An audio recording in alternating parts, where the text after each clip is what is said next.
We've got psychics, we've got robots, we've got psychic robots here on the OSMcast.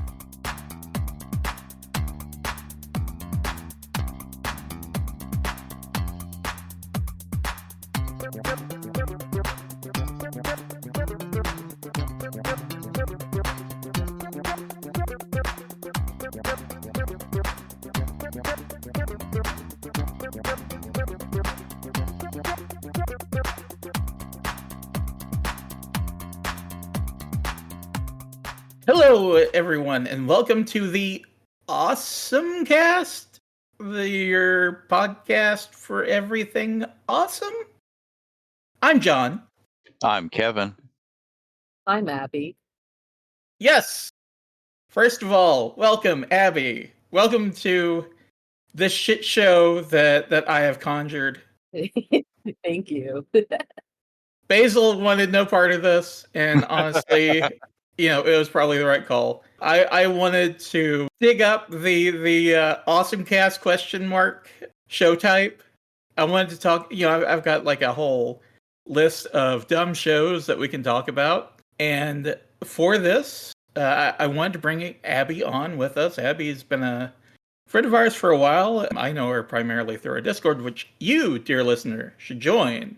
Because you can be friends with Abby too. It's a cool Discord. We get into a lot of Discord in Discord. Yes. And also, go ahead and mash that subscribe button if you haven't already.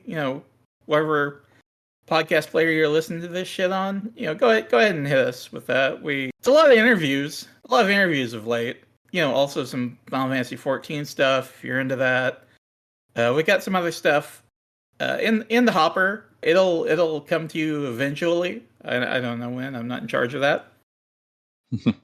But today we're going to be talking about the 1993 horror cyberpunk anime Genocyber, the cyber monster from Imaginary World. Which is a great subtitle, but it's a terrific subtitle for a show that's just total hot garbage. But we'll get into that. But before we do that, let's do a moment of awesome. It's a moment of awesome. All right, so I'm the one running the show, so I'm the one who gets to say my moment of awesome is Baldur's Gate 3. Of course. It would have been mine if it hadn't been yours. Yeah, the fruit that is hanging so low, it has been planted and has formed a new tree. It's such a fucking incredible game. It is not a perfect game. I want to be clear about this. It's not a perfect game. It's not a game for everybody. But damn if it's not just a marvel of storytelling. And it's the D&D game I've always wanted. It really is. It has those elements. Like if you're a real Forgotten Realms nerd like I am, there'll be plenty of stuff from the books that you will be like, oh my god, this is in here. I can roleplay as this. I'm surprised how many things there was. I was like, wait, I know that from one of those books I read as an angsty teenager. Yeah, there are so many funny, incredible, well thought moments, and your decisions matter, and your playthrough is going to be vastly different from anyone else's. It just is. It's got a ton of content and a ton of replayability. I've been playing it on PS5. It looks great. I've gotten to Act 3, which is where the game has had some performance issues, notably. For me, it's been running fairly well. Like I haven't noticed few crashes in Act 3 when it's been a pretty smooth run so far on the PS5 also. Yeah. Act 3 is as far as I got on a computer before my computer just went, nope. No more. That city's got a lot of crowd people moving around, and and lots of little details in a fairly compressed space. And I mean, it's actually a really big space. There's just a lot of density of objects to interact with. And my computer just kind of like, nope, can't run that. Yeah, it's funny because Acts 1 and 2, the populations that you're moving among are fairly sparse. Like, there are characters there, But it's not like Baldur's Gate, the city, where you've got dozens of characters wandering around. You can walk up, interact with them, whatever. But it's pretty impressive, and like I said, on PS5, it's run fairly well. I've not noticed anything like too dramatically awful.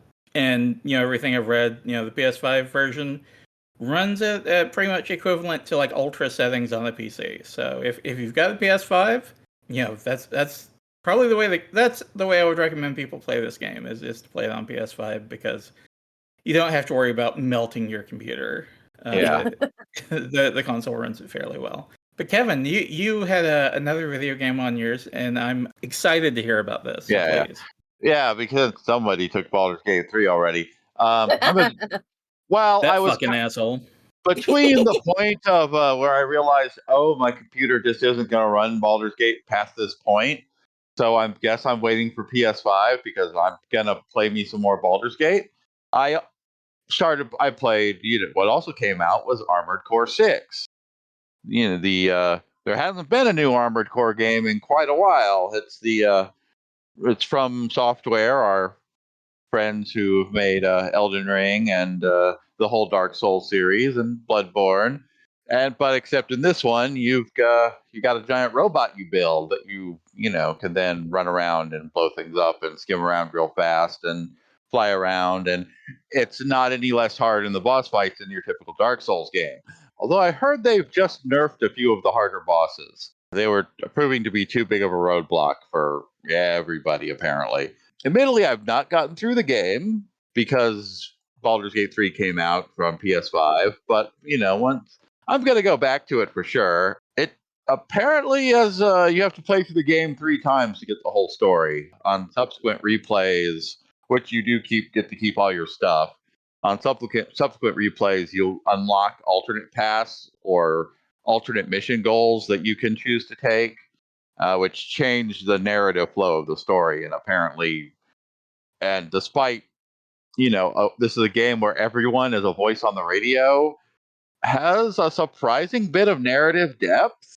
Like, there's stuff going on. Like, you can just ignore it. If you just want to blow stuff up, you can breeze through the little story sequences and mission briefing and not realize there's actually a whole lot of story going on. But it's like all in radio conversations. But there's a lot of customization, a lot of flexibility. You can make all kinds of robot builds, and you're guaranteed to have completely the wrong one at some point in the game, and you'll have to go back to your hangar and go, okay, what else do I got in my inventory? Maybe I should sell some stuff and buy new stuff, which is okay because things sell for the same price you buy them, so you're not really feel penalized at all for if, like, I have the totally wrong build for this, and I'm going to have to make something entirely different. It is not, well, I don't know. I haven't seen it since its latest patch, but at least my experience was it's not a super easy game. It's actually kind of tough. The tutorial has a really tough boss fight at the end just because you have no customization options yet. You're stuck with what you start with, and there's this giant helicopter that will rain death on you. You will learn how the game plays or you will die. And it'll let you try that. It'll let you go through it as many times as you want until you learn how the game is played. Of course. But I don't know. I like the Armored Core series. I'm a sucker for a robot game. I like me some big robots. They got Shoji Kawamori back on the design team, and some other big name mecha designers. And I believe, one of the guys who did a lot of the G-Witch designs is on there. It's like a lot of the grunt mecha he designed, and honestly, the Witch from Mercury grunt mecha were pretty cool and looked pretty Armored Core, to be honest, to start with. But but it's fun, mix and match. Try to build your favorite, real robot, anime robot. You kind of can get into the decal designer and somehow create like actual anime art out of a bunch of shapes that shouldn't make anime art. The Japanese fans are nuts. They will make art with that. They will make whole portraits of anime characters and replicate. You can share it too. So like if you go searching on the internet, you can find stuff people have already made. Can't share cross-platform, But as long as they've made it on the same platform you're playing on, you can, and they should have the code, you can download it to your own system if you find something cool. And I probably talked longer about it than I need to. It's a fun game, and I will probably actually finish it once I get done with Baldur's Gate, because Baldur's Gate is like 100 plus hours and you're still not done with it. You might not even be in Act 3 yet. But good time. It's Armor Core 6 is if you want something more actiony, if you're not, the turn-based fantasy fan. If you're a turn-based fantasy fan, get Baldur's Gate 3. If you like, high-speed action, giant robot shooting stuff, Armored Core 6. If you like both, whichever appeals to you that day. All right, Abby, what you got for us? I guess I would like to talk about the live-action One Piece adaptation, because I finished that with Hank probably last week, and I was very impressed with how actually good it ended up being. Yeah. Because usually anime live action is terrible.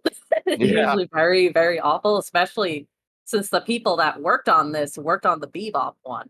So obviously I was like, ooh, this is gonna suck. But I was very, very happy with it kind of reveled in how sincere it was, because I feel like a lot of American TV that adapts usually anime stuff, or usually just a lot of nerd stuff in general, kind of is always making a joke out of it. This doesn't make sense. This is silly. When it's yes, it's a cartoon. It's silly.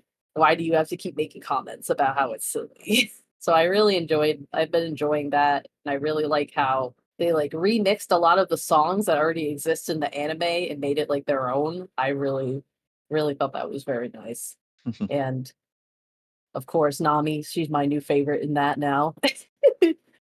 Zoro and Chopper will always be my favorite in the anime, but in the live action, I love Nami. In LADY, Nami's not shy. Yeah, exactly. But I would definitely recommend it to most people. Even people who haven't watched One Piece, I feel like it's a good way to kind of see if maybe you would be interested in trying One Piece out because of how big and daunting it is. I made very little penetration into the actual manga/anime of One Piece. In fact, the live action has gone past the point of the animated or manga I have seen. But I'm kind of feeling well, this is not a bad way to get people interested. Maybe then you do try to crack that, 1,000+ episode. Yeah, luckily they have lists that show you what episodes are filler that you can just basically ignore. That's pretty much what me and Hank have been doing. We've just been ignoring the filler because it'll take too damn long.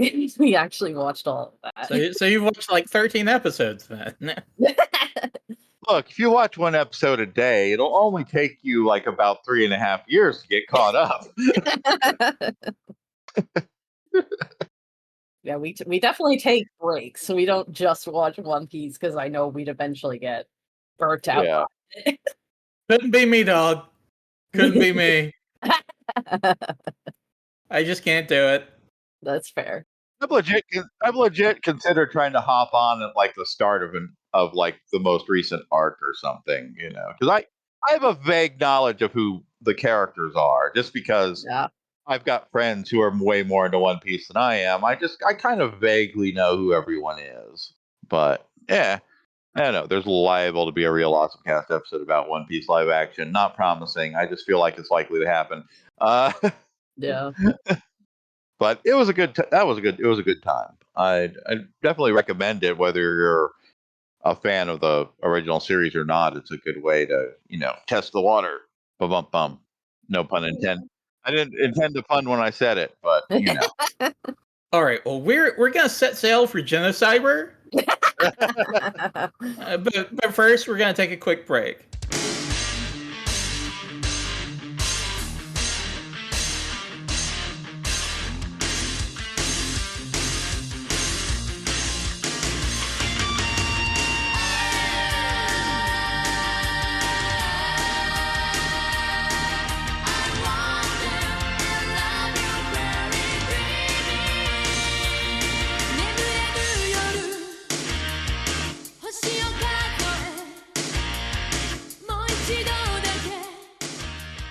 And we're back. Genocyber. All right, well let's go over just the some of the. It's a cyborg, and it commits genocide. It's a Genocyber. So what we'll be talking about today is the OVA series, which is loosely based on the manga created by Tony Takezaki. I don't know how See, well, Mr. Takezaki-san started going by Tony, but that name. I know him for the 80 Police manga, which is actually pretty excellent. Which is that was good. The loose inspiration for the first 80 Police Files prequel to Bubblegum Crisis animated series. And much like Genocyber, the manga is excellent. And like the first episode of the 80 Police anime actually kind of resembles the manga. After that, it's a little all over the place. I feel like Genocyber might also be like that. I was going to say, is the manga excellent? Because it did not last long. It is unfinished. I admittedly cannot say towards the Genocyber manga. I've read one manga by this guy. I liked it. That doesn't mean all his manga are good. Yes. I mean, let's just go ahead and say it. This was not it. This was not good. Yeah. He does seem to like cybernetics and body horror, though. That does seem to be his bag. that is for sure his bag. Yes. This was directed by Koichi Ohata, who went on to direct Burst Angel, some of the later seasons of Iki Tosen. He worked on Gunbuster. This was not his finest hour, but hey, you gotta start somewhere. But he was like the MD Geist guy, wasn't he? Yeah, he was. Yeah, he was. I remember the right guy. So that's not too far off from this. Yeah, not too far. Yeah. There's a logical progression if you look at his work. He's also done assorted mecha design for a lot of stuff over the years. This is also very of its time. Like, this is definitely something that would not come out nowadays. Not even because it's offensive, but just because I feel like more people would be like, we want better writing than this. Well, you used to just be able to, during the bubble economy, and you could just walk into an animation studio with like an idea scribbled on a cocktail napkin, and they just give you a wheelbarrow of money to make anime with it. True. Because like you just needed a dream, and it's like, here you go. Will it sell? Doesn't matter. Our money's gonna roll in forever. There's no teat to this mountain. The 10 dorks who will like this will fuel the money that we need for this. That was kind of the theory at the time. Very much. And also the direct-to-video market, even in Japan, then it was still kind of this is where the real edgy stuff is. You know, this is. Yeah, this was if you want the darker stuff, this is what you watch. Yeah. I mean, I was really fucking into 90s OVAs. I'm not gonna lie. Growing up as a kid, I was like, oh my god, this is so fucking good. No, same. I was the same way. I did not see this though when it came out in the 90s. Like, I did not see this until I was a full ass adult. Probably a few years ago, because I know this was a McKay's trip that I was like, oh, this looks awful. I'll buy it. I saw the first episode before I did this watch here for this podcast. I had seen the first episode and thought the first episode sure seemed like a promising start, all things considered. And, we'll talk about it more, but the first episode was definitely the best, and it kind of went downhill from there. I did want to point out that Shinji Aramaki is listed as a producer, and I find that just absolutely weird. It's like, did he do some work on this and then wanted to get as far away from it as possible? So they slapped him on as a producer.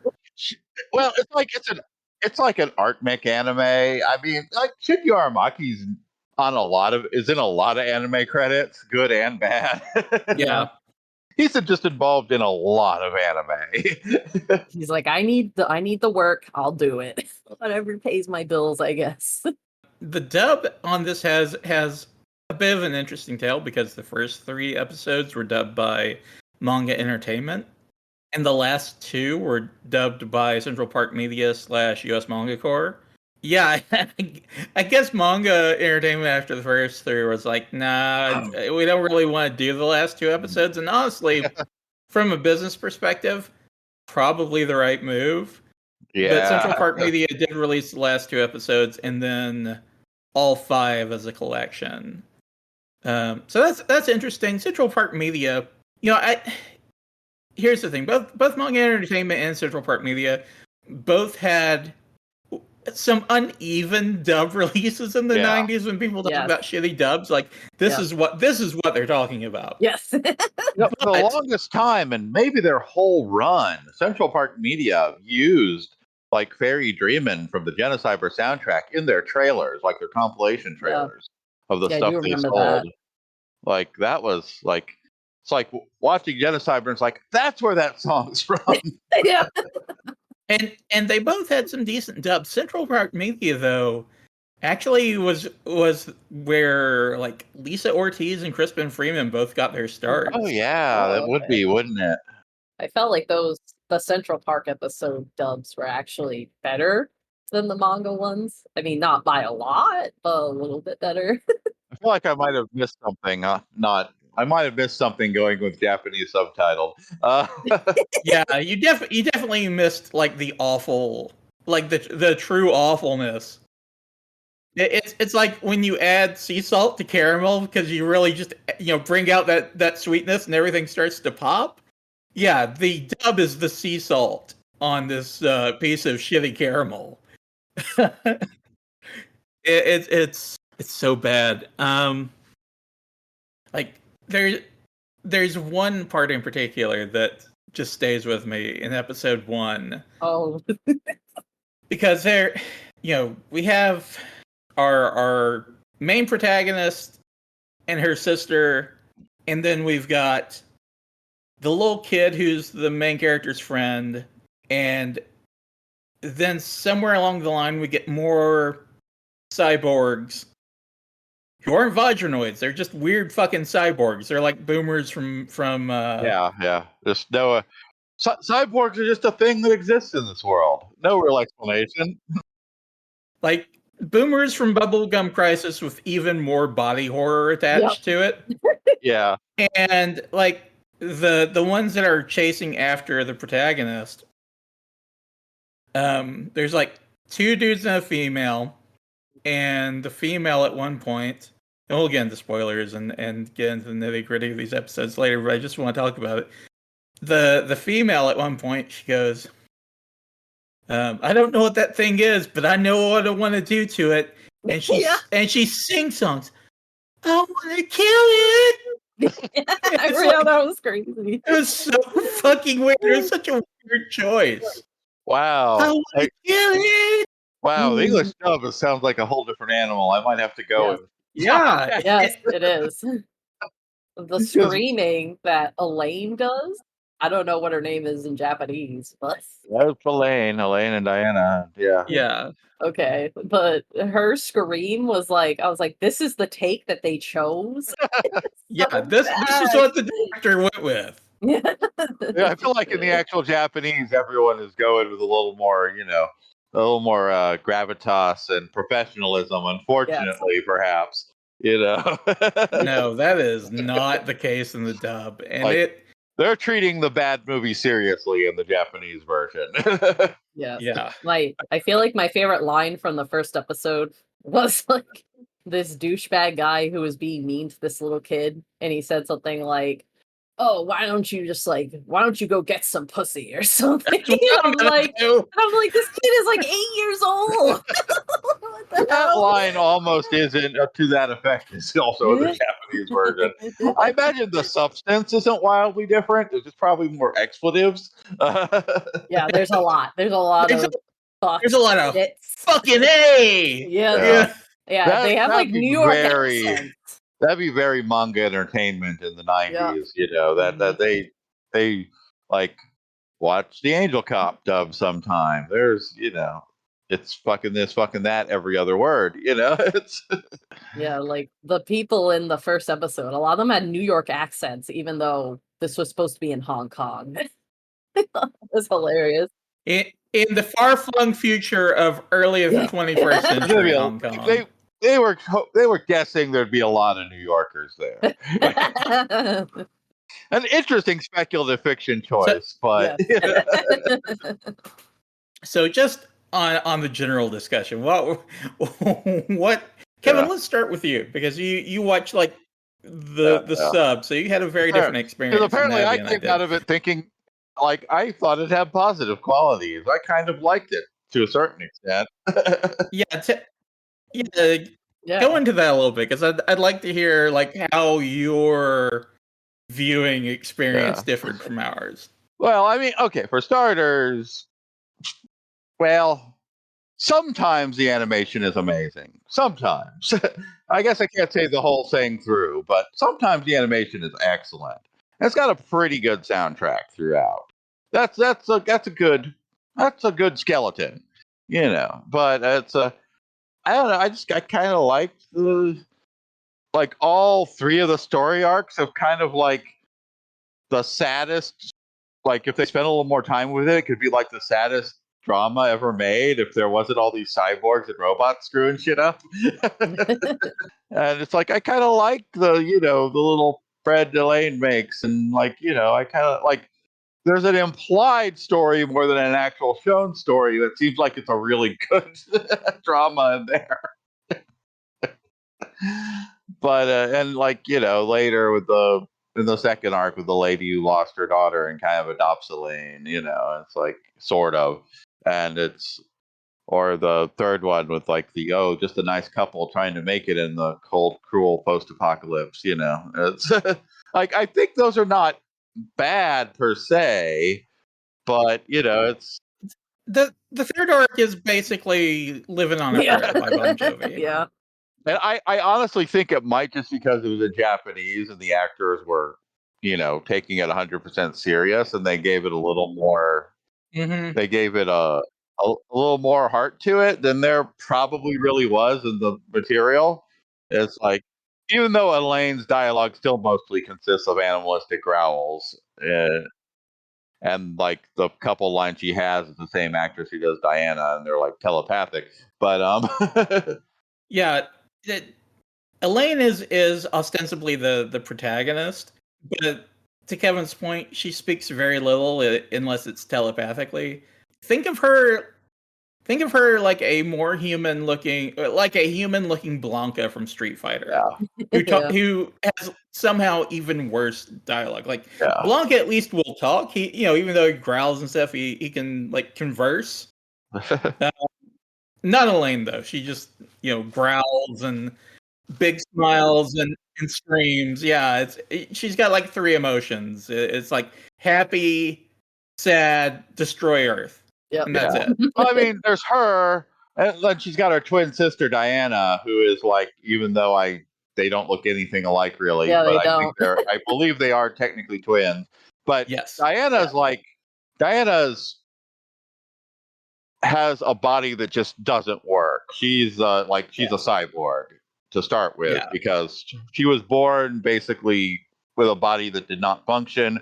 She has a brilliant brain and awesome telepathic powers, but her body is crap. Elaine, does have some telepathic powers, but she seemed to have more like telekinetic powers, and her body's in great shape, but she's like basically a mindless feral wolf child who, if everyone would leave her alone, it would be great, but unfortunately no one leaves her alone, so shit keeps getting wrecked. I will say visually, episode 1, which is kind of a double episode. Yeah, because it's very long. Yeah, it's like 42 minutes or something, whereas the other ones are 25 minutes each. But they're two episode arcs. And we'll get into that. But they take way more swings and do way more interesting things in the first episode because there's a little bit of CGI and a little bit of like live action. And practical effects that are included there that make it a little bit more visually interesting and I liked any of the scenes when they're like, anyone's using telepathy to put like horrible nightmare images in people's brains. Those were all really cool scenes. Yeah, especially the bug one. That was like, oh, that's actually freaky. It was being experimental in a cool way when it did that, and I'm sad that didn't really continue on in the subsequent episodes. No, and the show has a reputation for having a lot of gore, but it really does kind of like get less and less as the show goes on. It kind of front loads its gore. I feel like by episode like 4 and 5, like the last arc, there really isn't that much. While I feel like the first 2 episodes there was a lot. Like there is violence, don't get me wrong, but like, it's not. Episode 1 has an amazing shot of one of the big killer boomer-esque cyborgs getting like ripped from like top to crotch in half completely. That one is dope. That's like the best shot in the whole thing. Like first person view as the body comes apart, and that was awesome. Like that's awesome by anybody's standards. But it's like it gets to be less and less of it, or it's more abstract body horror than opposed to like blood and guts. Episode 2 has one of the most hilarious "I'm going to hell for laughing at this" sequences. The intro.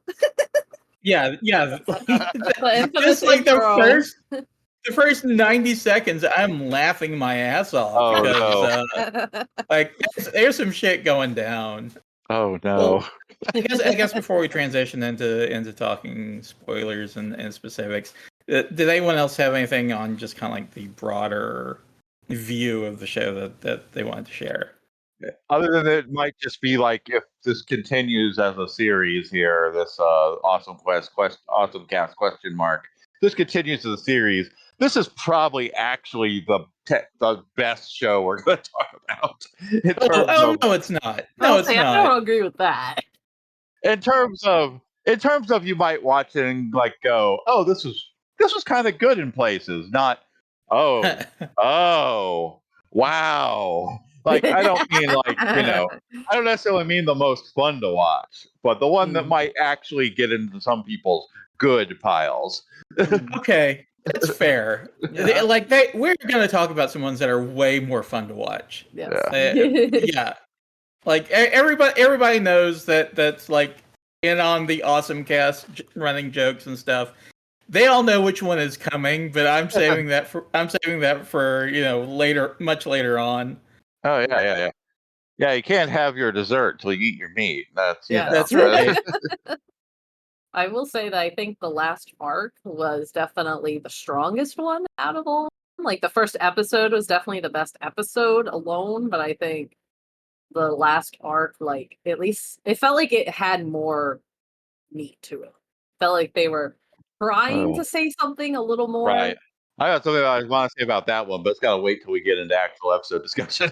It wasn't like the best way that I've seen that kind of story try to be told, but I was like, okay, at least I guess you're trying a little bit more. Yeah. And I think that also I might have also felt that way because the dub was changed. I feel like they made it a little more seriously in those episodes. Yeah. All right. So when we come back, we're gonna get into spoilers. But in the meantime, enjoy this musical interlude.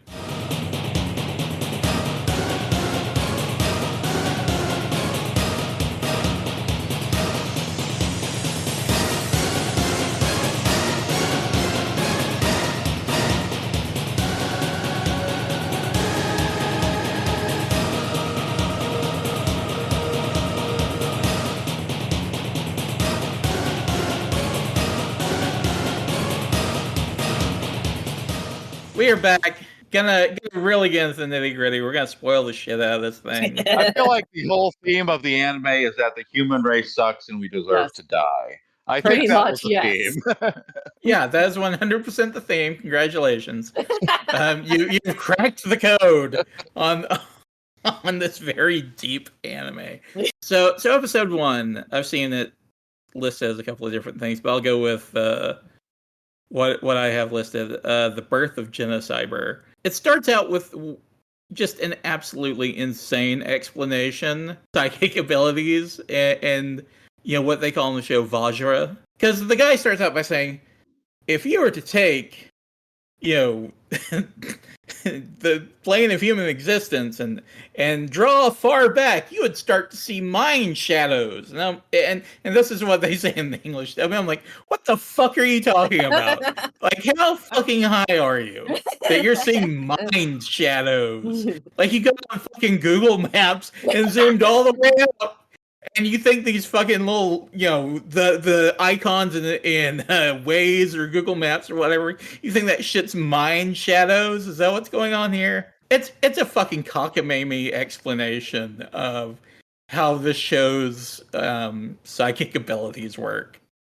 They talk about Vajra and Mandala, and it doesn't make any fucking coherent sense at all. The one thing I've heard about the manga is it explains that concept a little better, apparently. But I'm gonna have to take the internet's word on that one because I haven't.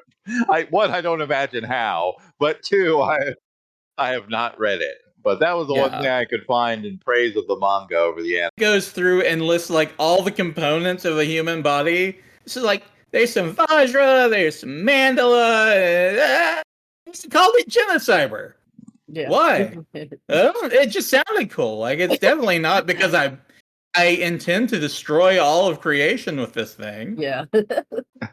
But they also had this like thing about how like the whole world was like gonna kind of become one military, and I thought that was kind of strange. Yeah, I was like, that's the backdrop. I was like, how did they think that was gonna work out for them? Like, then what's the point in having a military force if everyone gets along? So to oppress the civilian populace. True. Yeah, that's like the backdrop this is set against, is that there is now like a one world order, and no idea why. Yeah, there's not really any explanation. Just kind of like, we're gonna try to have this happen, but there are people who don't want this to happen. And I'm like, okay. And it's the same thing for just the guy that we see at the beginning, who's revealed to be Elaine and Diana's real father, talking about creating the Vajranoid and Genocyber. It's like, we don't know why he wants to do it. No, we don't know. He just discovered mind shadows and really just followed that he went as far down that rabbit hole as he could with mind shadows and psychic powers and made this fucking cyborg. Look, when lasers were first discovered, it took us a good 2-3 decades to actually figure out anything we could actually do with them. Like, imagine the movie Oppenheimer, but where they're just like, I don't fucking know. I don't know what I'm going to do with it. It just seems cool, right? I have become exposition forwarder of the plot. Yep. Yes. Yeah, just imagine Oppenheimer with, like, no effort. Like, zero effort. If who is the fucking dude who did all the video game adaptations? Uri Geller, not Uri Geller. That's a psychic guy, but that's a whole other. Yui Ball. Yeah. Imagine if he directed Oppenheimer. Like, that's what this fucking thing is. Okay. Yui Bull and Michael Bay's Oppenheimer. I still don't get why they called it Vajra. The whole time I thought they kept saying something about vaginas. Very confused. Yes. No, they talk about vaginas later where the guy's like, I'm gonna go get some pussy. Yep. Vajra is just one of those cool Eastern, but not Japanese Eastern philosophical things that sound cool when you put it in your show. Which I think, I was looking into this, Vajra translates into lightning, which doesn't really fit the idea of like psychic abilities or anything. It's also kind of a weapon. Some of the Hindu gods have a Vajra, and it's in that things that are vaguely described, but they're definitely really cool, that there's a lot of in Hindu mythology. Yeah. Like, it could be a sword, it could be a club, it could be a goddamn nuclear bomb. We don't know. It's so weird. Because it does start out with just Elaine and this, like, 10-year-old kid getting run up on by some bullies. Yeah. And this poor kid just getting beat up because apparently he didn't steal enough money for this guy, who also is a middleman for this other guy. He has a very, very New York accent. It talks like a huge asshole.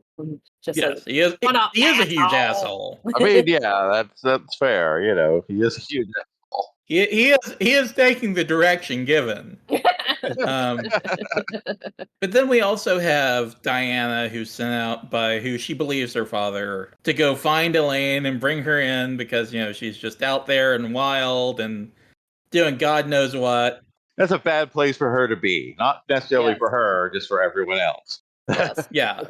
And Diana has this real inferiority complex when it comes to Elaine because it's like the episode of Rick and Morty where, the little creation comes up to Rick and is like, creator, what is my purpose? And it's like, you charge my phone. That's it. That's all you're here for. And it's the same with Diana. It's like you're here to control Elaine, and that's it. Like that's your only purpose in life. That's the only reason we have you. Because she's supposed to be able to control Elaine's Vajra, which, spoiler alert, she cannot. Yeah, at she all. can't. Not even a little bit. Elaine got too damn strong for her. Yeah, just running around hanging out with 10-year-olds. Her Vajra got incredibly strong. Also, like if you're thinking about watching this, there is like some some sexual assault kind of stuff that happens early on with the mad scientist and his supposed daughter that's shown through like an X-ray. And little kid too, with those bullets. The kid, Yeah. he gets his balls whipped out and felt up, and Yeah, and Elaine. It's weird, but it's the 90s and anime. These things happen. Elaine gets forcibly groped, and so it's not a good time. I don't remember what episodes it was in, but there's also a fair amount of lots of flashing lights. Yes, probably throughout. Yeah, like I don't know. In case that's an issue for you. Yeah, you may want to be aware. This is before that episode of Pokemon that caused everybody to start taking photosensitivity seriously. Yes. So this is very much 90s. Lots of flashing images, lots of flashing lights. So be mindful of that as well. There's also just a lot of like not just gore, but like there's just some like physical assault between like the doctor guy and like Diana. I was like, he is not a good dad, even though he's a real dad. Yeah. Like I said, it's shown through like an X-ray machine, but you can see what he's doing, and it's real fucked up. Yeah, it's very fucked up, and she's literally crying from how much it hurts. So it's not a good time. No. Yeah. Honestly, if Kenneth, that was his name, if Kenneth, was not such a dick, the story might not happen. Yeah, pretty much.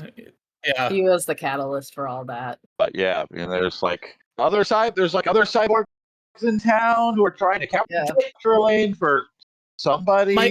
My understanding of this, and this is complicated by watching the dub, because they changed the name from like the Kuryu group, which they use in like the Central Park Media episodes, to I forget what they call it in the manga dub, but basically the organization, like the criminal organization that Kenneth went to get additional funding for their research, and betrayed his partner and Elaine and Diana's real dad.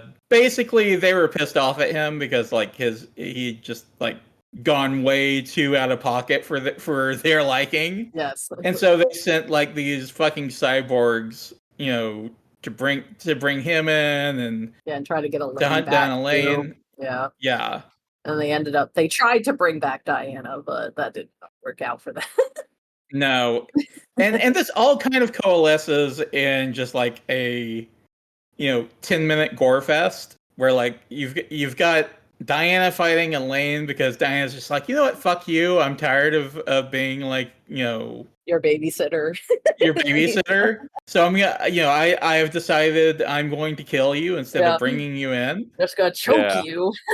That didn't go great. But No, that didn't go great. That also was like, I found it interesting that she like blamed Elaine and not, her father, who was like making yeah, both their lives worse. She was like, "Oh, it's all your fault," and I'm like, "Not really." Diana's just kind of stupid. Yeah. Like I said, she's got a real inferiority complex, and that comes into play. although in actual real abusive families with more siblings, you do sometimes end up seeing the other sibling as the source of the problem instead of the abusive parent. Yeah. That's not unrealistic, to be honest. Yeah. Oh yeah. No, it is not. It is not at all. Not that I would know. Anyhow, But there's some choking and some stabbing and some dying and some possessing. this is going to be a recurring theme. Death is permanent, except for when Genocyber decides it's not. Yep. Yeah. Yeah. I want to be very clear about this to our listeners. Elaine dies. She gets impaled by Diana with her cyber suit and dies. Period. Dead as hell. All right? And so the cyborgs from the courier group, they gather what's left of Diana, because literally at the stage of the episode, she's just a head connected to cybernetics. And Dr. Kenneth's like, put her in the mandala quick. And then a whole bunch of fucking, exposition happens that doesn't make any sense. The thugs are like, yeah, fuck you, whatever, we're taking them back. And somewhere in this, Elaine basically possesses Diana, like takes over her mind, and then, subsequently going forward, takes over her appearance. Like, Diana no longer looks like Diana. Nope. She's Elaine now. Yeah. It makes no sense. It is not explained in the slightest, but that's what happens. She breaks loose. She's got a new cybernetic body. She turns into Genocyber. Unholy hybrid of, biology and machine. Genocyber's design is pretty awesome, though. Yeah, it is pretty cool. Especially the wings and how that works is really cool. I also like, it looks very much like the cyborg battle armor that Diana has. It's in broad general sense, it looks like that, but it's kind of like if it hulked out.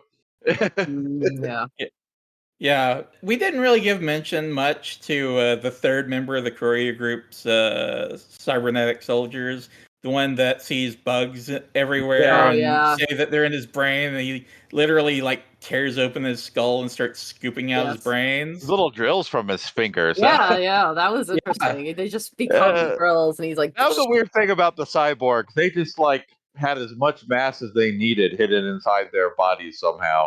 Correct. They just turned into 20 times their size easy, like the woman literally rips her tits off to expose the cybernetic undercasing, and then she gets a Gatling gun that comes out of her mouth, and she's like,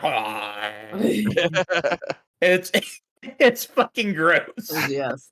It's gross but cool at the same time. When you see her head extend forward, I'm like, okay, that's actually pretty sick. I'm not gonna lie. Yeah. They fight. Elaine punches one of them through a plane, which is important later. Yes. Believe it or not, it becomes important. Yeah, it comes up later. Yeah, and then Elaine kills them and runs the ghost of the little boy she was hanging out with, because he is killed somewhere in action. It happens off screen. He's held hostage by one of them. Then they fight, and somewhere in between, off screen, he dies. And then she sees his ghost, and he's like, hey, thanks, you were my best friend. I'm sorry we can't hang out anymore. I'm going to hell, I guess. See ya. And he disappears, and Elaine freaks the fuck out. And then she turns into a phoenix, and then there's a white screen with text that says, on that day, Hong Kong mysteriously exploded and vanished off the face of the earth. And that is the end of episode 1. I don't know, Kevin, if this is in the version you watched. I really hope it is, because the credits, they played Fairy Dreamin'. Yeah. And it's just Elaine against a black background. And it's just like a still image, like a PNG cutout, okay? Yeah. And she just rotates around on the exact trajectory of a minute hand on a clock, okay? And it's just her doing that over and over while the credits go by, and I'm like, what the fuck is this? See, I skipped the credits, so I actually did not see that. Yeah, I'll share it later, but it's incredibly stupid. Yeah. That brings us to the second arc, that which being is said, if that, the first time I saw that, I came out of it thinking, oh, this seems kind of neat. I wonder where it's going. I would have found this way more traumatic and scary if I was 12, like I was when this actually came out. Yes. Yeah. If I had like gone to Suncoast or Camelot or wherever the fuck Right. I was buying my anime VHS those days, and I'd come away with Genocyber for some reason, I probably would have been more scarred by that. Yes. Yeah, definitely. I feel like they also like really tried to make us feel bad about the boy dying and like their friendship, and I'm like, they basically hung out for like a day, 2 days maybe, and like, And then Elaine responds rationally by killing every other child in Hong Kong. yeah. Yep. Like they had like that sad music when she was talking to his ghost, and I was like, I kind of don't care though. Like you didn't really develop their relationship. Like I kind of forgot the kid was there. To be He was honest, gonna go get some pussy like that kid, like that older kid told him to. So yeah, that brings us to episode 2 and 3. The second arc, Vajranoid Attack and Global War, are the episode names respectively. And boy, episode 2 starts out with a bang. Yeah, literally multiple of them. The bang. Where Look, never have children being mowed down by a minigun been so realistically depicted in anime. Yeah, I know. yeah, like they went all the way out. See, okay, it just opens with kids running around on a beach getting opened fire on by a fucking helicopter with this minigun, and they're getting blown the fuck apart in excruciating and intricately drawn detail. This is the future Ron DeSantis wants. Yeah, probably. Yeah, brown kids getting shot up by a minigun. That is the future on DeSantis one. And Elaine's just kind of there being like, what Yeah. the fuck? She made friends with some more children. Yeah, ostensibly they're hunting down Elaine, right? Because she's on the loose. She wiped out Hong Kong, and they're just they're mowing down these kids. Like it almost seems intentionally. They're like, you know what? I don't really care about the girl. Let's shoot these kids. This will be funny. Very much. You know what? Like, Fuck them kids. Yeah, never have them kids been fucked quite so gruesomely. And somehow Elaine makes it out of there unscathed and winds up on an aircraft carrier? Big giant double-decker aircraft carrier, sort of. Or double-hulled, it's like it's a mega aircraft carrier. Not real clear how she ends up from A to B. They just found her, and yeah, it was like, oh, I found this girl. Oh. Look, there's a blonde girl. She obviously doesn't belong out here. Let's bring her back to the American warship.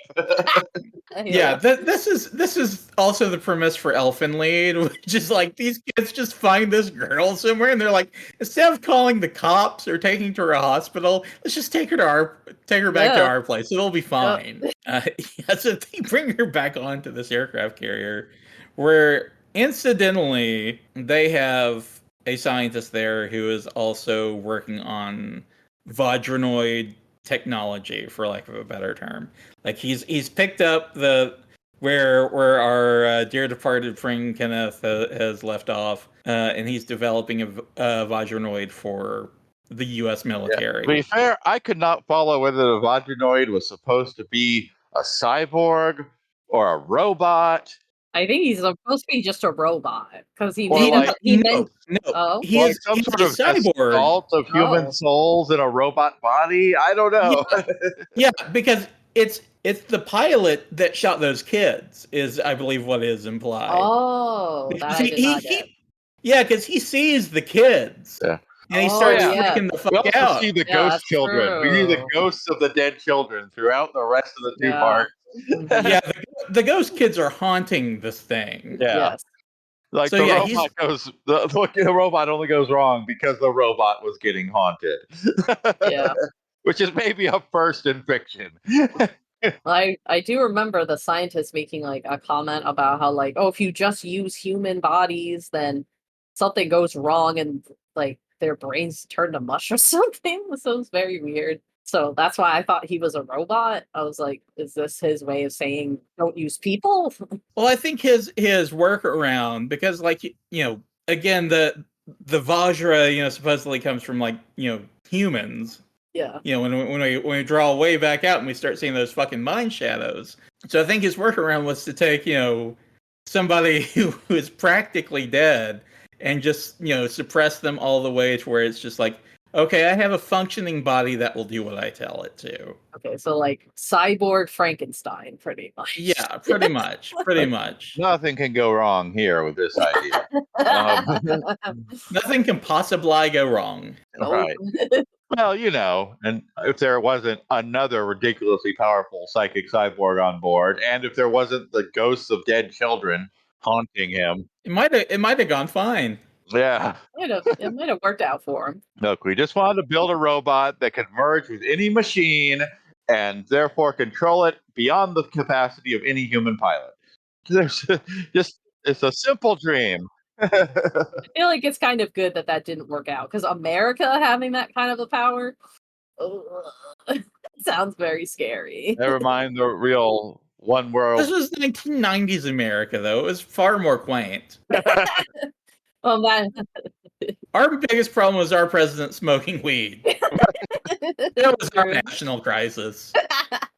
Oh, but Elaine gets basically adopted as a nurse, who's because she looks like a daughter who was in that airplane from episode 1. So she adopted her daughter's killer, essentially. Yeah. Yes.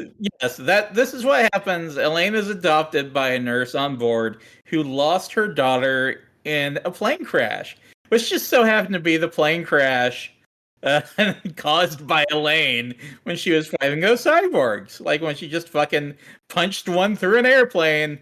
This poor woman's daughter, who was supposedly the same age as Elaine, although like it doesn't really look like she is. No. Got killed in this accident, quote unquote.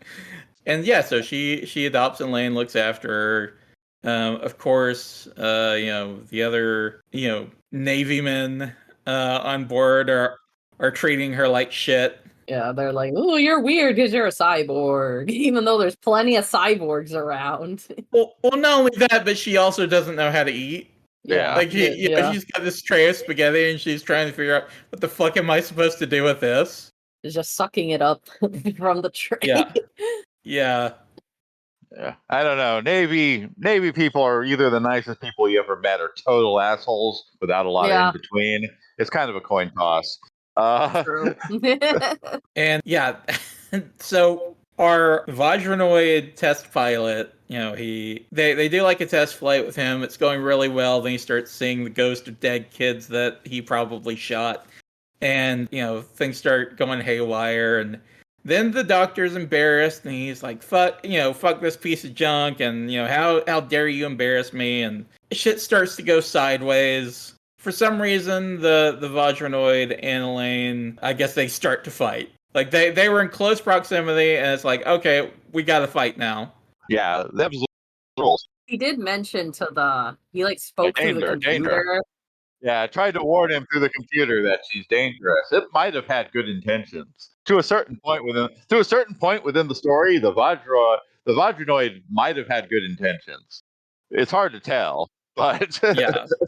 Yeah, that might also explain why he if that is the one who shot the kids, why he did. Maybe he was actually trying to go after her, but it's like, well, I'm gonna shoot these kids. They're in the way, so that might also been that explanation. Be sure.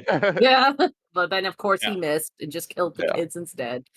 Oh, she probably deflected the bullet telekinetically for all we know. But and as we established in the last episode, Genocyber, Elaine is not dead, and till, unless Genocyber wants to be dead. Yep. And even that's not a sure thing. The preceding fight does something kind of gross, kind of interesting, because in episode 3 we start to see this fight progress, and then we start to see like the Vajranoid starting to take over the ship. Yep. The whole ship just becomes one. Yeah. And not only just the ship, but like all the people. Yeah, every single person. Just Yeah, you start yeeted. seeing like faces in the walls and shit. It's really creepy looking. Yeah, it's lit. And our doctor friend, she becomes increasingly more unhinged as the episode progresses. Like it's a lot of action here, and then like they end up running onto the deck to try and get away from like all the weird shit that's happening on board. And then the scientist is out there too, and he's like, "Oh yeah, I've merged with the ship. I've merged with the Vajranoid.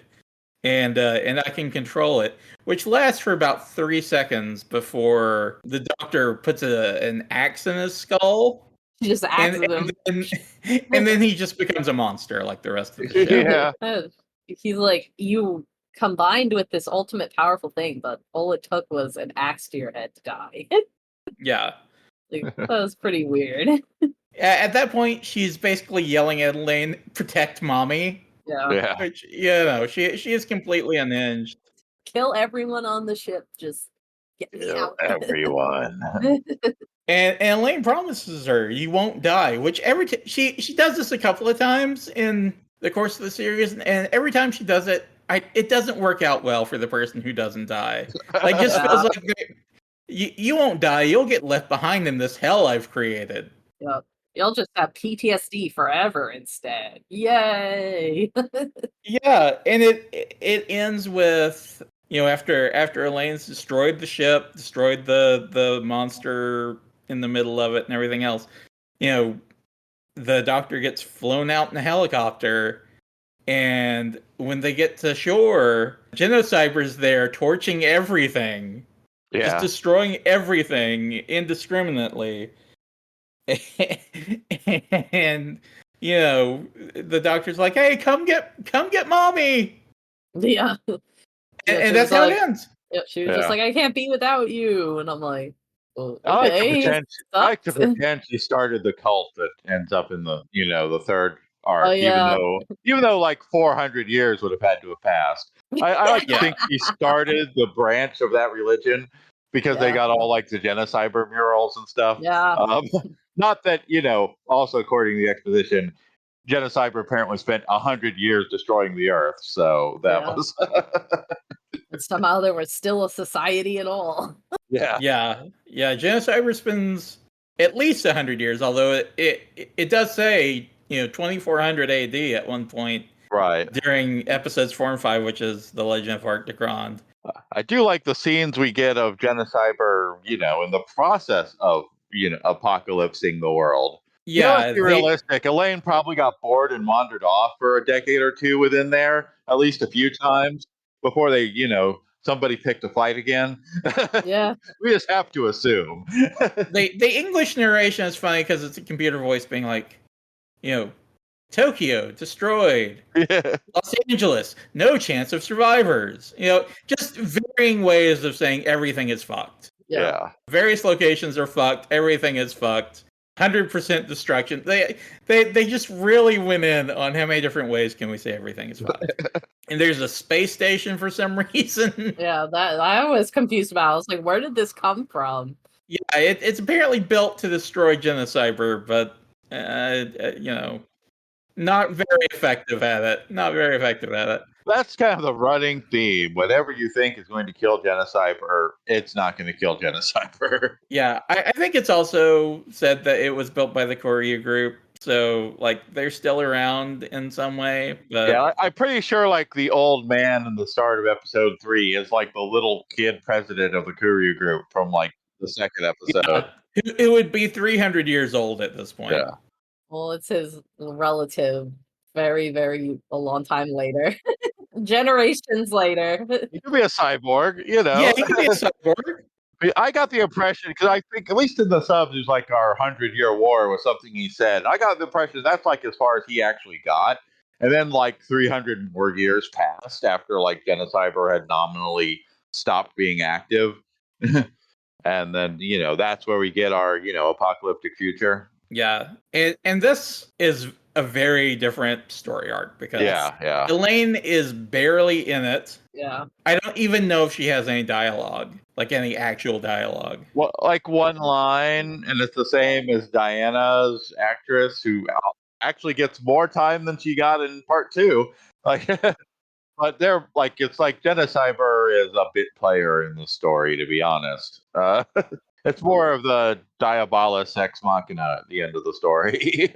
Yeah, it follows this guy named Ryu who we don't know anything about, not the first fucking thing, and his girlfriend Mel, who We know she's blind. I was about to say her defining character trait, 100% of her character is she's blind.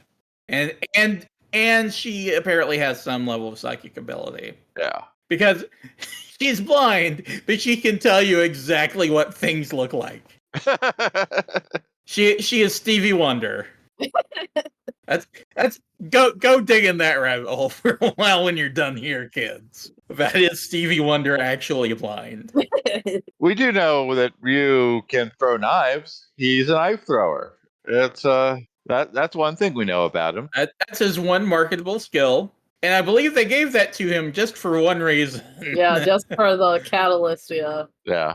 And they've cut the whole. It's set in the Arc de Grande, which is like probably the one technologically ish advanced city left on Earth, maybe. Probably the last bastion of actual civilization. That it's isn't like implied there's other places where people are living in the world, but this is yeah, it's more Mad Max Fist of the North Star kind of shit, where like this is a honest to God city. Like, it may be kind of like, a Judge Dredd city, but it's a yeah, it's a very authoritarian city. It is an authoritarian police state, It's a fascist hellhole. Yeah. Much like, Florida. Yeah.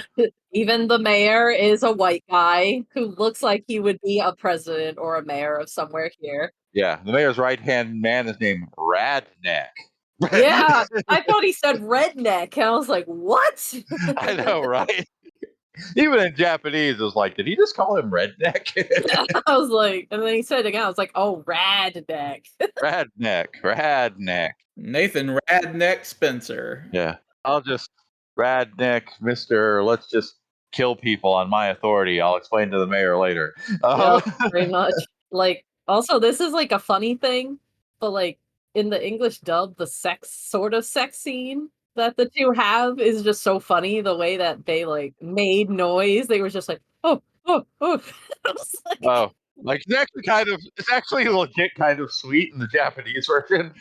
Yeah, it's supposed to be them making love, but it's also kind of like Ryu is just kind of barely moving. Yes. Yeah. Yeah, like I could tell they were trying to make it sweet. Like they're like, oh yeah, we love each other, we have each other in this shitty world, but then it's like not a hentai sex scene, but but like it was also just awkward, not even just because of the voice acting, but like the dialogue that he was just saying while they were having sex was complaining about this city sucks ass. And I'm like, why are you talking about this? Why are you talking about this though while you're making love? This is kind of weird. To be fair, and this is going to hit on one of Kevin's longtime favorites. It's not the weirdest sex dialogue in a sex scene I've ever heard. No, it's not. It just felt like it kind of ruined the mood it was trying to do. It's not like they were talking about meal planning for the week. Honey, did you do the laundry? No. Oh, well, after this, you're going to hear it from me. You guys should really watch Utena if you haven't. We need to do an episode on Utena. Have we done that already? Did I miss out on that? We did the movie episode. Basil Okay. keeps threatening to do the TV series, but we haven't yet. We really should. We really should. Yeah, you should. I love that. Heck, I think we considered revisiting the movie, but that's a whole other. I would be 100% on board for that. Like I've watched that movie a few times already. It hasn't been that long since I saw it for the first time, but I've watched it a few times. Anyway, yeah. So Ryu and Mel, they're in this city to try and get Mel some some eye surgery to fix her blindness. They run up on this fascist hellscape. They're pretty quickly cast into the refugee vagrant status. Yeah. And in order to improve their luck, Ryu, starts doing knife throwing, to small crowds. Mel does her psychic shit. Like, they blindfold her so people know for sure she can't see. But then they're like spinning a tiny handheld roulette wheel, which is actually kind of cool. I think I want one of those for D&D. Yeah, those dice are nice too that she had. Yeah, that like a little roulette wheel would be fun for D&D dice. That would be a fun dice tower to have. But she's like, it's blue 5 and red 2 or whatever, and they're like, oh my god, she knows what it is. You have a mirror in your pocket. I do have a mirror in my pocket. Truly, you are the chosen of God. Wait, that comes later. Yeah, that does come later. She Miss Cleo's her way around, and he's throwing knives, and he ends up throwing knives for entertainment at like one of the exclusive clubs for rich people. Yeah, get together for rich weirdos, where they, the kind of place you wear masks so nobody knows who you really are. Yes, because you're doing very terrible things. Yeah, that's exactly the place we're talking about. Yeah. And so he does his knife toss on the target, and they're like, ooh, he's so good. And then he's still blindfolded, but somehow he's able to tell that they've done something to the target. And the guy's like, don't worry about it. Just go ahead and throw your knives like you always do, and remember how much you're getting paid. And he's like, all right, fuck it, whatever. So he throws knives, takes off the blindfold. Uh-oh. There's a guy bound and gagged to the target table that this man has just unknowingly killed, and he freaks out and runs off. And I honestly think it's poor form of the rich weirdos. It seemed like it was implied they just did it to like have an excuse to pretty much get rid of him, or at least he took it that way. But I am offended by the rich weirdos not being so rich and so weird that they were just like, oh, don't worry about it, man. Yeah, this happens here all the time. It's cool. Don't worry about it, man. This is just a sex thing. We're all fapping to this, okay? Yeah. Oh, we're still paying you. Yeah. You still go home. Yeah, we're still gonna pay you. You did entertain us. Just you did something really terrible. See, that's what I like. If I was the rich sadistic weirdo in this scenario, I would at least pay the performers properly. The ones I didn't.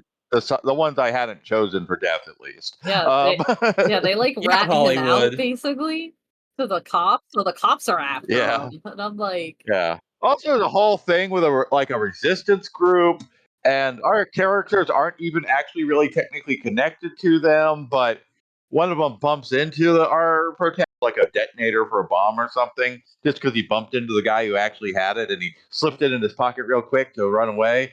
And it's. And that just creates a whole mess. Yes, so they're on the run, and they end up in some sort of literal hellhole with all these dead bodies and skeletons and shit. And Mel is crawling around, and she ends up falling through the ground. Quicksand. It becomes like quicksand. Yeah, like quicksand. And falls into this temple of Genocyber, for lack of a better way of describing it. Because there's like the mural and everything to Genocyber. Yeah. And that's the end of part 1. Part 2 picks up directly from that. Mel wakes up and Ryu's gone, doesn't know where he's at. He's been picked up by the cops. Yeah. And she's been picked up by the cult. Yeah, she's been picked up by the cult. And because she has psychic powers, they think that she is like an emissary from God. I was watching it, and it's like there's a guy who, weirdly looks like Jesus, who's like the cult leader. But he's like talking about the coming apocalypse. And I'm like, man, Christians are literally here after the apocalypse, still saying the end is coming. The end came, motherfucker. The end came. No, the real one with Jesus and everything else. If the rapture happened, you missed it. This cult was like probably the nicest people in this whole thing. They were too. They were pretty nice. A cult, but like I was like, oh no, they're pretty harmless for a cult. Like all you have to do is say you believe. They're growing their own food. Yeah. They're growing their own food. They're saying don't be an asshole, I mean, we might have gotten into the weirder stuff if we stuck with them a little longer. They might have had a seedy underbelly, but But they're like, yeah. they're like, you know what? Yeah. Fuck these fascists. Yeah, they were kind of chill for a cult. Look, they're rebelling against the social norms, which in this case means being a good person. And this is when shit gets weird, right? Because as she's close to the Genocyber temple and everything, she starts to hear Diana's voice. Diana, who's been conspicuously absent up to this point. And on top of everything else to make this super weird, this woman who was born a solid 300 years after Diana exclusively refers to Mel as Big Sister. Yeah, that confused me a lot. I was like, why is she calling her sister? Like, especially her big sister. I was like, what's going on? Ostensibly, she'd be older than, Elaine and Diana were, at episode 1, but it still makes zero sense. It's kind of like, there's kind of the polite Japanese way of addressing, someone who's older than you, but not really necessarily an adult, like in a polite sense. But it's not like Diana ever talked like that prior for what we saw her. So maybe in a spiritual sense, because they're all psychics, but I don't know. I'm not sure. I'm not sure what they're going for. That's what I was thinking, was that it was probably just, well, you have psychic abilities like us, so you're basically a sister in that sense. There's sort of a karmic connection, but I don't know. Yeah. Oh yeah, and she's pregnant. You find one random line of, "Oh, this sucks holding your unborn child." I'm like, she's like, "Where are you, Ryu? You don't know it, but I'm carrying your unborn child." And it's like, oh, okay. That's dramatic as hell, It's like, I can't be your emissary from God. I fuck. I'm pregnant, and not from Jesus. No, me and Ryu, we fucked. Yeah, he lasted like 3 seconds, but yeah, we did in fact fuck. But so it's all it's strangely but as we said, it's strangely kind of nice in cultist town, until the fascists roll in. Like, the fascists roll in. Oh yeah, like it's a little side jump, but our people come in on a train. Our heroes come in on a train, and I'm like, oh yeah. Yep, they're making the trains run on time. They're fascists. Thank you for reminding me of this, because like 300 years later, and like the train is still the best they got. Like they are committed to the train. Look, it's hard to rebuild society after a killer cyborg has, wrecked their infrastructure. There's just not enough resources for humans to make a good start over if we had to. It probably took a while to get to trains. But yes, good call out by Kevin. They do make the trains at least run on time. It's not like the Elon Musk underground one car thing that he's trying to do. Yeah. Elon Musk just wants people to suffocate inside of his creation. That's clear based on his history. It's very fucked up cake. Yeah. But the fascists roll in because they've erroneously decided that the cultists must be part of the resistance. And if nothing else, it's just fun to kill people. Hey, burning poor people. Whee! That's pretty much what happened. Yeah, they come in on hang gliders and with flamethrowers. They're obviously here for a good time. This isn't protecting law and order. They're just here to kill some people. I swear to God, this predates End of Ava by several years. But like the cops of the hang gliders, they fucking circle around like those production model Avas. They do. Like we are here to fuck shit up. So the fascists roll in. Jesus guy is like, oh fuck these fascists. And then they turn to shoot Mel for whatever reason. I guess just because they know he's involved. She's involved with Ryu, so it's like, oh, Ryu's. Yeah, you have to die too, even though Ryu isn't actually part of this terrorist plot. So they go to shoot her. The priest jumps in the way, and then they cut away. And like 2 seconds later, Mel and everybody else is shot up to shit. And it's weird that they cut away. Like, this is Genocyber we're talking about. They were not shy about shooting up a bunch of kids. I don't know why they didn't want to shoot up the pregnant lady, but they didn't. We draw the line. Okay, well, kill kids. This is where we draw the line. But not a pregnant person with a baby. Much like Republicans, we'll kill actual children, but we won't show you killing a fetus. Yes, correct. And so, Mel being very much dead, Ryu being presumed dead, although like he was just kind of catatonic the last time we saw him. I think he was just drugged to hell and still just at their like police state Yeah, headquarters. I think place, Diana you know. like messed with his head or something. I think I won't pretend it's at all clear what's going on a lot of the time. But I think Yeah, I think it was on. something like Diana kind of like messed with his head using, telekinesis power, and it put him in like a basically drugged like state, and then he was like, "Where the hell am I?" Yeah. But it's. But now, once again, we have someone who is very much dead as hell, shot to shit, bullet holes in their neck and head and everywhere else. Yep. Reaching out psychically to Elena at this point, who again has barely been in these proceedings, and is like, you know what? Fuck this city. Let's burn it to the ground.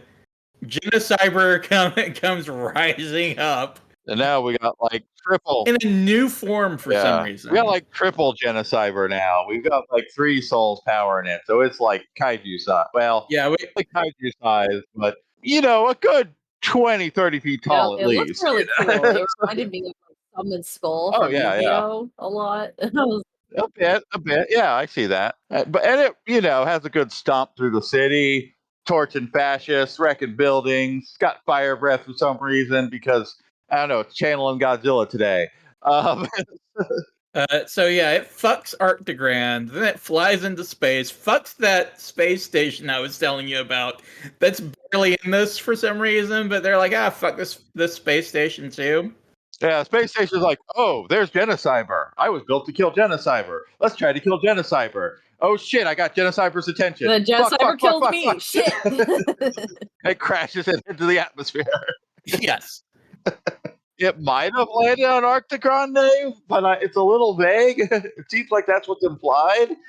After having fucked everything that is left, possibly on the entire planet and in space, Diana finally gets through to Elaine. Hey, you know what? We probably shouldn't be. We probably should not only not be doing this, we probably shouldn't even be part of this existence. We just need to fuck off into nothingness for the rest of time. And, they do. Genocyber falls back, onto the Earth.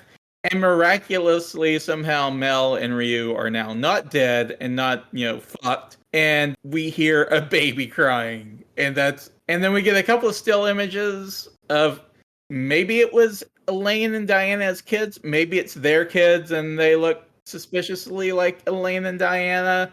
Don't know what that's really going for at all. And then the credits roll, and we're just confused as hell. And that's the end of Genocyber. The ending I felt like was very. Possibly I felt like the ending was very like, how do we end this? And they're like, I guess we save those 2.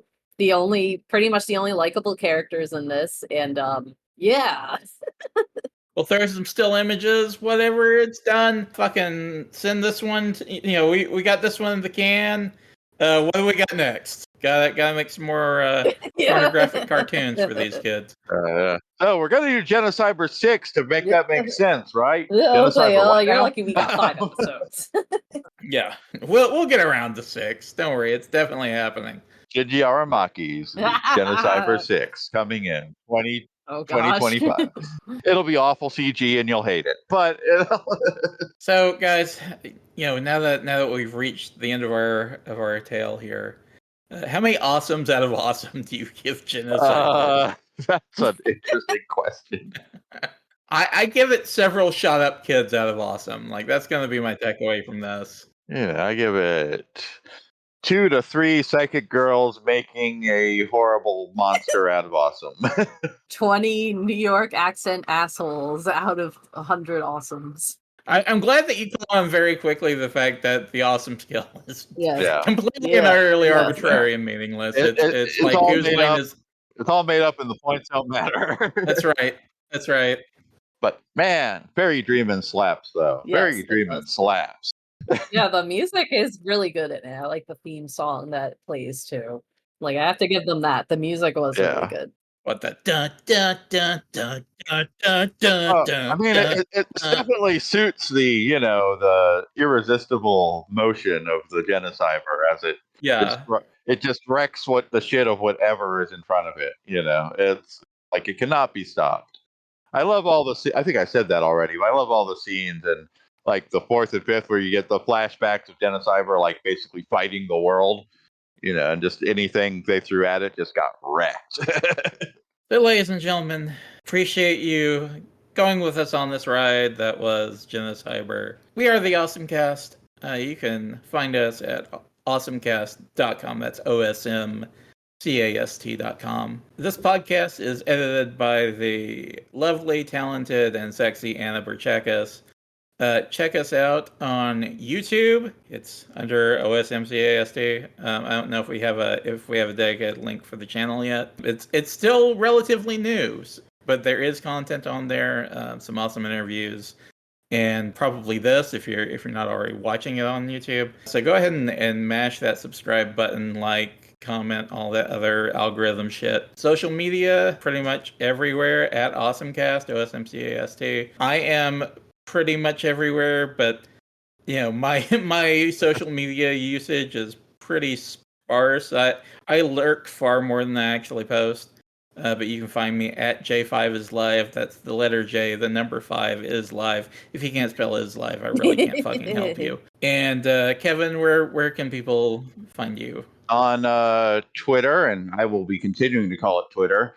I'm at Twitless_Kevin. I am also on Blue Sky at rebelrobo.bsky.social. I lurk more on both either than I talk, but I am thinking about getting into my once the new season of anime starts, I'm thinking about getting back into my episode 1 like brief blurb reviews that I used to do on Twitter, but doing those on Blue Sky if you're there, because Twitter's going down the toilet, guys.